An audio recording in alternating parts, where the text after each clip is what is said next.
Episode 51. This week, winter's kiss touched us gently, like a shaky ball. Folks are focused. Greetings and welcome into the Pawtuxet General. I am your host, Jess, your guide to all things Pawtuxetish. This week is a big one, fitting the holidays. We have the recipe for mulberry wine and an easy hot buttered rum, a local folklore reading of the ghost ship Palatine, and my Christmas Biscotti, and the continued reading of A Christmas Carol by Charles Dickens. But first, I would like to tell my neighbors that Amy at Tag Sale Treasures, 2154 Broad Street in Cranston, Rhode Island, 02905, is having a holiday canned and non-perishable food drive. Also, we would like to thank our Patreon subscribers. These potent people are the fine liquor, mixer, fresh fruit, rimmer, and decadent glass that makes up the finely crafted cocktail that is the Pawtuxet General, without whom we would merely be ice. So thank you. If you would like to become one of these balanced drink sort of folks, look for our page on patreon.com or simply follow the links in the show notes. But for right now, let's talk about my problem with mulberry trees. I love trees, always have. I'm more at home in the woods than in the city. I never saw it coming that I would ever hate a tree. But when I moved back to the village proper, in our new backyard was a mulberry tree. We moved into the building in the fall, so I did not fully comprehend the depth of my feeling until spring. But when the first leaves came, it was clear that I was violently allergic to the pollen. Tons of medication, inhalers, and closed windows sealing out the warm sea air, and still I couldn't breathe. In the meantime, the season went on, and eventually blossoms and berries happened. Suddenly the yard was full of wildlife. From woodchucks, foxes, opossums, and squirrels to the most colorful songbirds. I mean, we're talking cardinals, bluebirds, mockingbirds, and especially robins. It was such a blessing. Every day we woke up to birdsong, but also the pits from the woodchucks were an issue. A sprained ankle and asthma problems did not increase my love. But when a berry fell into my drink while I was outside with my family cooking out, unfortunately, I didn't notice until I took a swig. That cemented my dislike. Luckily for me, they only live about 50 years, so I may yet see its demise. I mean, of course I would want to replace it with other fruit-bearing trees that the songbirds would like, but I have to admit, sometimes I would daydream about cutting it down in full berry bloom and making revenge wine from the fruit. Of course, I could never drink it, but hey, a girl can dream.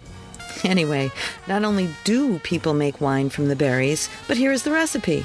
I'm sure they don't do it for revenge, although seeing as the trees are illegal due to pollen in Texas and Arizona, perhaps they did.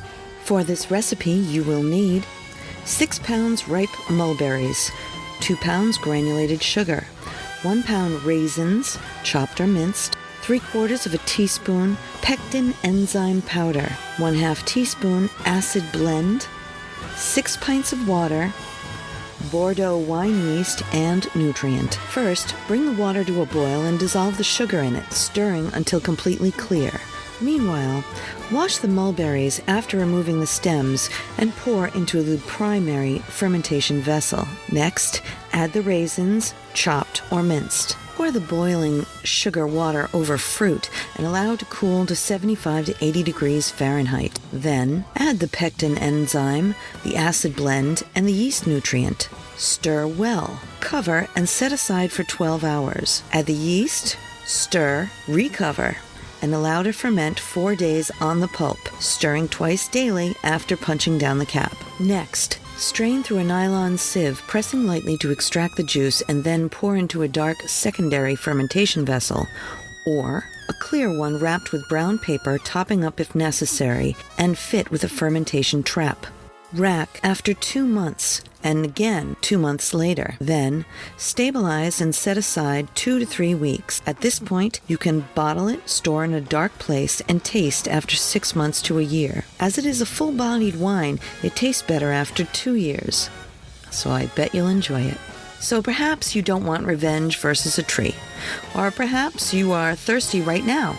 So how about a hot buttered rum? Super simple and heartwarming.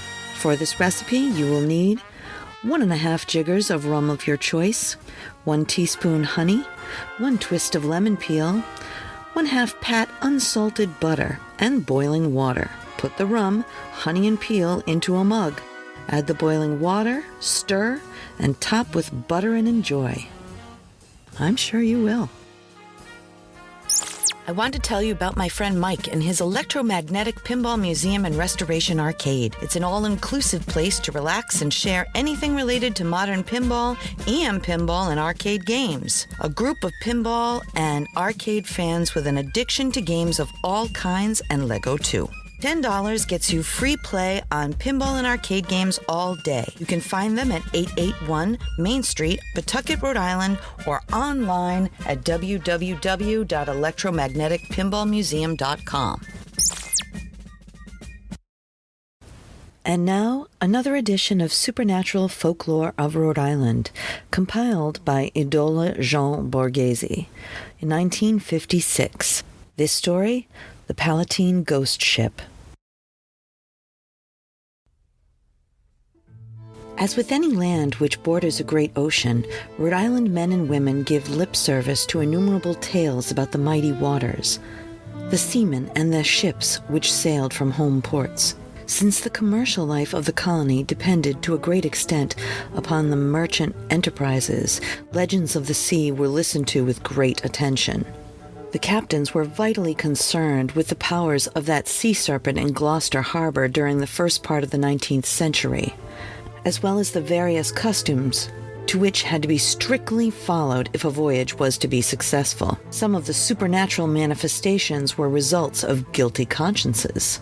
A Bristol captain who dealt in slaves often had to put down his morning cup of coffee because he seemed to see blood on the surface of it, and when he saw it, he remembered his throwing a slave with smallpox out of a boat and chopping off his hands with an axe when he tried to pull himself back over the gunwale. But erroneous perception by masses of people was the basis for more celebrated tales and superstitions. The famous Palatine Light off Block Island was seen by thousands over a period of almost 100 years.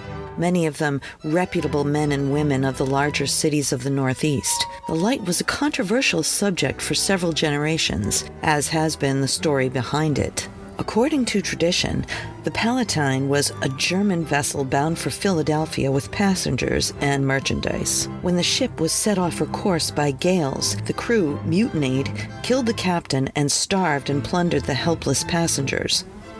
When they had looted whatever of value they could get their hands on, the crew took the longboats, leaving the few surviving passengers to their fate. The Palatine went up upon the rocks of Block Island, where the local wreckers swarmed aboard, stripping the ship of whatever the crew had left. All of the passengers were rescued, with the exception of one poor crazed woman who had hidden on board.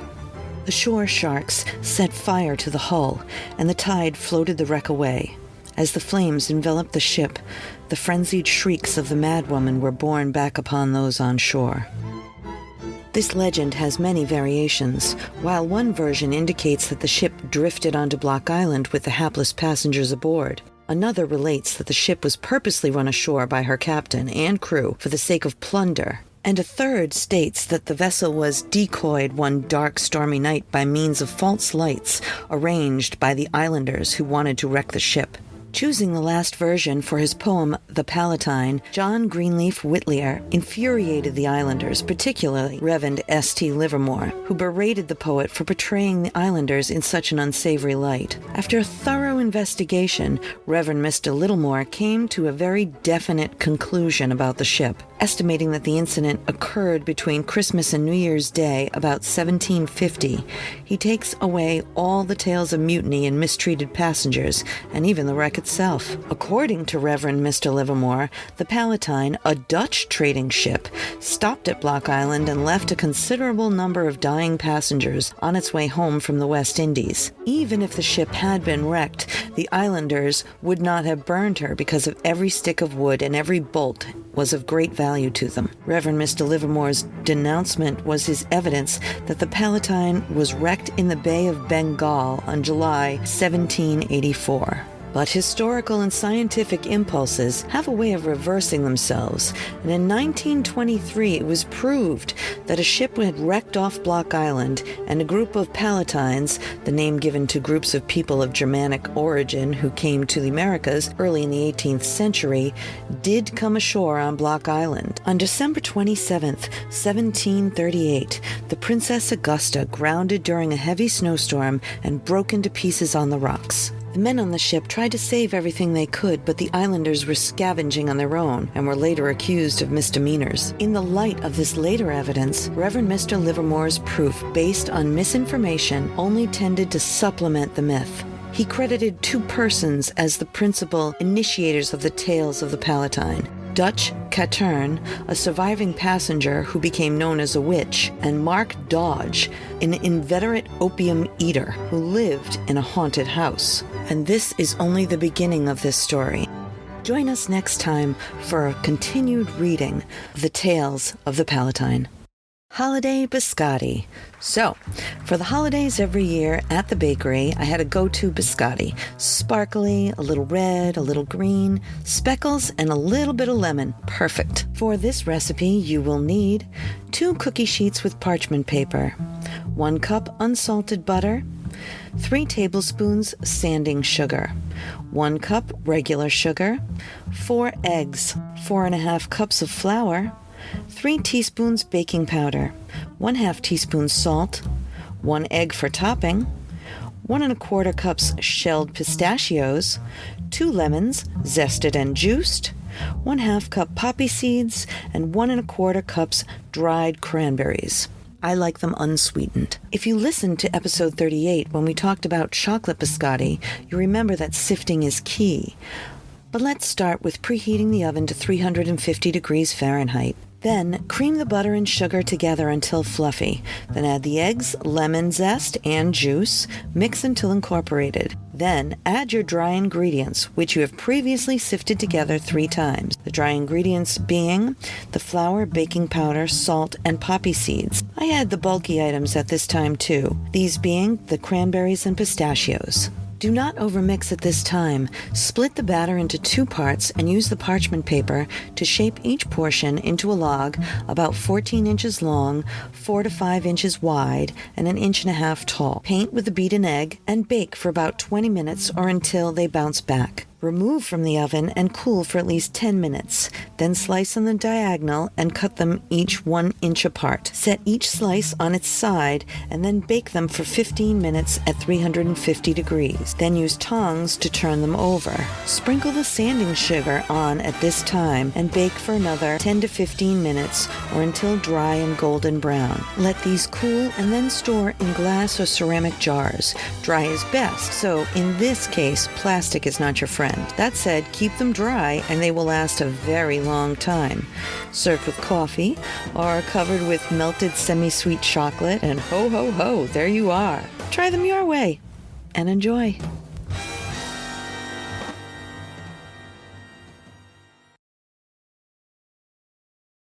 And now, in our House on the Corner series, the continued reading of A Christmas Carol by Charles Dickens. Stave 4, The Last of the Spirits. The phantom slowly, gravely, silently approached. When it came near him, Scrooge bent down upon his knee. For in the very air through which the spirit moved, it seemed to scatter gloom and mystery. It was shrouded in a deep black garment, which concealed its head, its face, its form, and left nothing of it visible save one outstretched hand. But for this, it would have been difficult to detach the figure from the night, and to separate it from the darkness by which it was surrounded. He felt that it was tall and stately when it came beside him, and that its mysterious presence filled him with a solemn dread. He knew no more, for the spirit neither spoke nor moved. "I am in the presence of the ghost of Christmas yet to come," said Scrooge. The spirit answered not, but pointed onward with its hand. "You are about to show me shadows of the things that have not happened, but will happen in the time before us?" Scrooge pursued. "Is that so, spirit?" The upper portion of the garment was contracted for an instant in its folds, as if the spirit had inclined its head. That was the only answer he received. Although well used to ghostly company by this time, Scrooge feared the silent shape so much his legs trembled beneath him, and he found that he could hardly stand when he prepped to follow it. The spirit paused a moment in observing his condition, and giving him time to recover. But Scrooge was all the worse for this. It thrilled him with a vague, uncertain horror to know that behind that dusky shroud were the ghostly eyes intently fixed upon him. Though he stretched his own to the utmost, could see nothing but a spectral hand and one great heap of black. "Ghost of the future," he exclaimed, "I fear you more than any specter I have seen. But as I know your purpose is to do me good, and as I hope to live to be another man from what I was, I am prepared to bear your company, and do it with a thankful heart. Will you not speak to me?" It gave him no reply. The hand was pointed straight before them. "Lead on," said Scrooge, "lead on. The night is waning fast, and it is precious time to me, I know. Lead on, spirit." The phantom moved away as it had come towards him. Scrooge followed in the shadow of its dress, which bore him up, he thought, and carried him along. They scarcely seemed to enter the city, for the city rather seemed to spring up about them and encompass them of its own act. But there they were, in the heart of it, on 'change, amongst the merchants, who hurried up and down, and clinked the money in their pockets, and conversed in groups, and looked at their watches, and trifled thoughtfully with their great gold seals, and so forth, as Scrooge had seen them often. The spirit stopped beside one little knot of businessmen. Observing that the hand was pointed to them, Scrooge advanced to listen to their talk. "Oh," said a great man with a monstrous chin, "I don't know much about it either way. I only know he's dead." "When did he die?" inquired another. "Last night, I believe." "Why, what's the matter with him?" asked a third, taking a vast quantity of snuff out of a very large snuff box. "I thought he'd never die." "God knows," said the first with a yawn. "What has he done with his money?" asked a red-faced gentleman with a pendulous excrescence at the end of his nose that shook like the gills of a turkey-cock. "I haven't heard," said the man with the large chin, yawning again. "Left it to his company, perhaps. He hasn't left it to me. That's all I know." This pleasantry was received with a general laugh. "It's likely to be a very cheap funeral," said the same speaker. "For upon my life, I don't know of anybody to go to it. Suppose we make up a party and volunteer?" "I don't mind if a lunch is provided," observed the gentleman with the excrescence on his nose. "But I must be fed if I make one." Another laugh. "Well, I'm the most disinterested among you, after all," said the first speaker, "for I never wear black gloves, and I never eat lunch. But I'll offer to go if anyone else will. When I come to think of it, not all sure that I wasn't his most particular friend, for we used to stop and speak whenever we met. Bye-bye." Speakers and listeners strolled away and mixed with other groups. Scrooge knew the men and looked towards the spirit for an explanation. The phantom glided on down the street, its finger pointed in two persons meeting. Scrooge listened again, thinking that the explanation might lie here. He knew these men also perfectly. They were men of business, very wealthy and of great importance. He made a good point of standing well in their esteem, in a business point of view, that is, strictly in a business point of view. "How are you?" said one. "How are you?" returned the other. "Well," said the first, "Old Scratch has got his own at last, eh?" "So I'm told," returned the second. "Cold, isn't it? Seasonable for Christmas time. You're not a skater, I suppose?" No, something else to think of. Good morning." Not another word. That was their meeting, their conversation, and their parting. Scrooge was at first inclined to be surprised that the spirit should attach importance to conversations apparently so trivial. But feeling assured that they must have some hidden purpose, he set himself to consider what it likely to be. They could scarcely be supposed to have any bearing on the death of Jacob, his old partner, for that was past, and this ghost province was the future. Nor could he think of anyone immediately connected with himself to whom he could apply them, but nothing doubting to whomever they applied that they had some latent moral for his own improvement. He resolved to treasure up every word he heard and everything he saw, and especially to observe the shadow of himself when it appeared, for he had an expectation that the conduct of his future self would give him a clue he had missed, and would render the solution of this riddles easy. He looked about in that very place for his own image, but another man stood in his accustomed corner, and though the clock pointed to his usual time of day for being there, he saw no likeness of himself among the multitudes that poured in through the porch. It gave him little surprise, however, for he had been revolving in his mind a change of life, and thought and hoped he saw his newborn resolutions carried out in this. Quiet and dark, beside him stood the phantom with its outstretched hand. When he roused himself from his thoughtful quest, he fancied, from the turn of the hand and its situation in reference to himself, that the unseen eyes were looking at him keenly. It made him shudder and feel very cold. They left the busy scene and went to an obscure part of the town where Scrooge had never penetrated before, though he recognized its situation and its bad repute. The ways were foul and narrow, the shops and houses wretched, the people half-naked, drunken, slipshod, ugly. Alleys and archways, like so many cesspools, disgorged their offenses of smell and dirt and life upon the straggling streets, and the whole quarter reeked with crime, with filth and misery. Far in this den of infamous resort, there was a long-browed beetling shop below a penthouse roof, where iron, old rags, bottles, bones, and greasy offal were bought. Upon the floor within were piled up heaps of rusty keys, nails, chains, hinges, files, scales, weights, and refuse iron of all kinds. Secrets that few would like to scrutinize were bred and hidden in mountains of unseemly rags, masses of corrupted fat, and sepulchres of bones. Sitting in among the wares he dealt in, by a charcoal stove made of old bricks, was a gray-haired rascal nearly 70 years of age, who had screened himself from the cold air without by a fruzy curtaining of miscellaneous tatters hung upon a line, and smoked his pipe in all the luxury of calm retirement.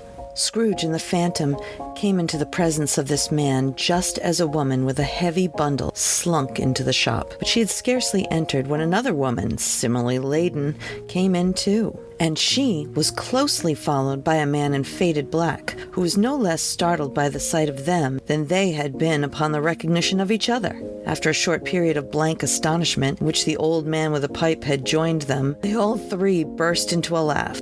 "Let the charwoman alone to be the first," cried she who had entered first. "Let the laundress alone to be the second, and let the undertaker's son alone to be the third. Look here, old Joe, here's a chance. If we hadn't all three met here without meaning." "Well, you couldn't have met in a better place," said old Joe, removing his pipe from his mouth. "Come into the parlor. You were made free of it long ago, you know, and the other two ain't strangers. Stop till I shut the door of the shop. How it shrieks!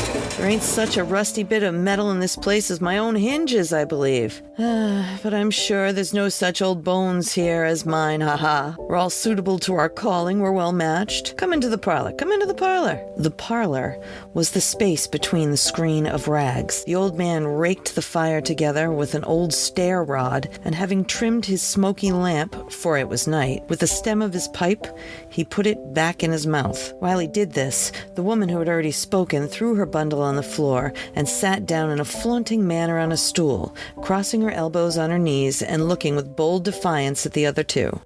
"What odds, then? What odds, Mrs. Dilber?" said the woman. "Every person has a right to take care of themselves. He always did." "True enough, indeed," said the laundress. "No man more so." "Why, then, don't stand staring as if you're afraid, woman. Who's the wiser? We're not going to pick holes in each other's coats, I suppose." "No, indeed," said Mrs. Dilber and the man together. "We should hope not." "Very well, then," cried the woman. "That's enough. Who's the worse of the loss of a few of these things, Not a dead man, I suppose?" "No, indeed," said Mrs. Dilber, laughing. "If he wanted to keep him after he was dead, a wicked old screw," pursued the woman. "Why wasn't he natural in his lifetime? If he had been, he'd have had someone to look after him when he got struck with old death, instead of lying gasping out his last there, alone by himself." "It's the truest word that was ever spoke," said Mrs. Dilber. "It's a judgment on him." "I wish it were a little heavier judgment," replied the woman. "It should have been, you may depend on it. If I could have laid my hands on anything else, Open that bundle, old Joe, and let me know the value of it. Speak out plain. I'm not afraid to be the first, not afraid for them to see it. We know pretty well we were helping ourselves, but before we met here, I believe, it's no sin. Open the bundle, Joe. But the gallantry of her friends would not allow this, and the man in faded black, mounting the breech first, produced his plunder. It was not extensive. A seal or two, a pencil case, a pair of sleeve buttons, and a brooch of no great value were all. They were severely examined and appraised by old Joe, who chalked the sums, as he was disposed to give to each, upon the wall, and added them up to a total when he found there was nothing more to come. "That's your account," said Joe, "and I wouldn't give another sixpence if I was going to be boiled for not doing it. Who's next?" Mrs. Dilber was next. Sheets and towels, a little wearing apparel, 2 old-fashioned silver teaspoons, a pair of sugar tongs, and a few boots. Her account was stated on the wall in the same manner. I always give too much to the ladies. It's a weakness of mine, and that's the way I'll ruin myself, said old Joe. "That's your account? If you asked me for another penny and made it an open question, I'd repent of being so liberal and knock off half a crown." "And now undo my bundle, Joe," said the first woman. Joe went down on his knees for the greater convenience of opening it, and having unfastened a great many knots, dragged out a large and heavy roll of some dark stuff. "What do you call this?" said Joe. "Bed curtains?" "Uh-huh," said a woman, laughing and leaning forward on her crossed arms. "Bed curtains. You don't mean to say you took 'em down, rings and all, with him lying there," said Joe. "Yes, I do," replied the woman. "Why not? You were born to make your fortune," said Joe, "and you'll certainly do it."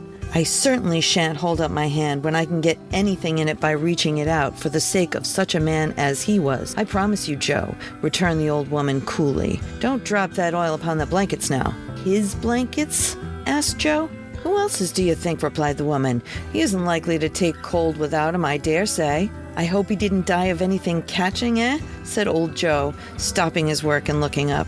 "Don't you be afraid of that," said the woman. "I ain't so fond of his company that I'd loiter about him for such things if he did. Ah, you may look through that shirt till your eyes ache, but you won't find a hole in it, nor a threadbare place. It's the best he had, and a fine one, too. They'd have wasted it if it hadn't been for me." "What do you call wasting of it?" said old Joe. "Putting it on him to be buried, to be sure," replied the woman with a laugh. "Somebody was fool enough to do it, but I took it off again. If calico ain't good enough for such a purpose, it ain't good enough for anything.